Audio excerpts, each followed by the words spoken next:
नवीन recipe पाहण्यासाठी like करा, subscribe करा आणि ही घंटी वाजवा।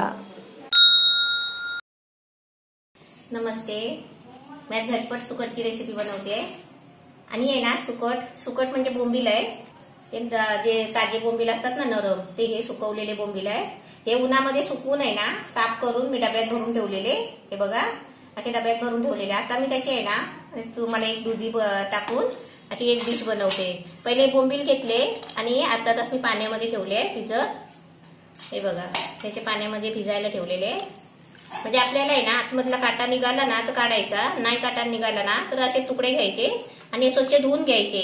नाही तर पाण्यात ठेवलेले आहे। ह्याच्यामध्ये आहे ना मी दुधी टाकणार आहे। ह्याचे दुधीची आहे ना साल काढून बारीक बारीक बटाट्यासारखे फोडी करायचे आणि हे 4 कांदे घेतले। आता तुम्हाला आहे ना ह्याची मी झटपट रेसिपी बनवून दाखवणार आहे, मस्तपैकी भाजी। सर्व मी दुधी कापून घेतलाय, याची बारीक बटाट्यासारखी फोडं केली आहेत।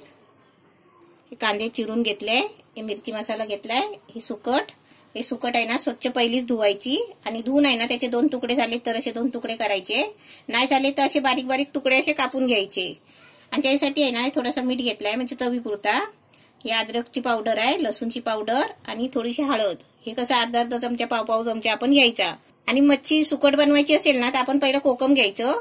ते मी असे 3-4 कोकम घेतले आहेत। हे बघा बारीक बारीक। गॅस पेटवलाय आणि तवा ठेवलाय, बिडाचा तवा आहे, त्याच्यामध्ये तेल टाकलाय। आपल्याला तेल पाहिजे तेवढं टाकायचं आपल्या आवडीनुसार। त्याच्यामध्ये कांदा टाकते। आपल्याला सुकट बनवायची असेल ना, सुकट म्हणजे कोणत्या पण पद्धतीची सुकट, सुकलेली सुकट जवळा वगैरे असला ना तरी आपल्याला कांदे आहे ना असे 2-3 कांदे चांगले मोठे घ्यायचे, म्हणजे त्याची भाजी पण आहे ना भाजीचं प्रमाण वाढतो।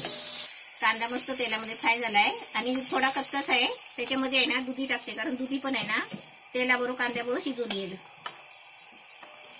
आता हे दुधी टाकलाय। आता याच्यामध्ये आहे ना आपण कसं माहितीये जास्त वेळ नाही घेत राहायचा।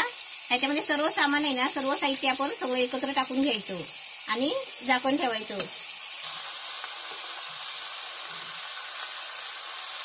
सामान टाकले त्याच्यामध्ये आणि हे सगळं मिक्स करून आता याच्यावरती झाकण ठेवते। थोडा गॅस आहे ना मीडियम ठेवते। आता हे आपल्याला आहे ना सुकं पाहिजे तर सुकं आणि भाकरी बरोबर चपाती बरोबर खायचं असेल ना तर आपल्याला त्याच्यामध्ये पाणी ओतायचं आहे। ते मी तुम्हाला दाखवते। थोडा आहे ना 2 मिनिटं मी वाफेवर ठेवते, खोलते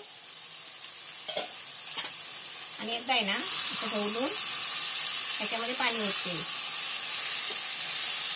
आता याच्यामध्ये मी पाणी ओतते कारण ते शिजायला पण पाहिजे। 1 ग्लास पाणी ओतलाय। आता हे मीडियम गॅसवर मी शिजायला ठेवते आणि हा दुधी आहे ना चांगला शिजायला पाहिजे आणि तो काय लगेच शिजतो। आता आपल्याला टाइम नाही लावायचा आहे, कारण भूक लागली ना, पटकन भाजी आणि भाकरी खायची आहे। एकदम भाजी मस्त छान झाली आहे सुकटची। 15 मिनिटं झाली आणि भाजी पण शिजली आहे चांगली, सुकट आणि दुधीची। आता तुम्ही आहे ना सुकट असली की नाही मग तुम्ही कोणती पण भाजी त्याच्यामध्ये टाकून आहे ना अशी भाजी बनवू शकता सुकटची। छान झाली आहे। तुम्हाला आता भाजी आणि भाकरी खायला देते। एकदम मस्त पावसाचे दिवस आहेत, आता एकदम मस्त भाजी, सुकटची भाजी आणि भाकरी, लोणचं, कांदा असं घ्यायचं आणि मस्तपैकी झणझणीत खायचं।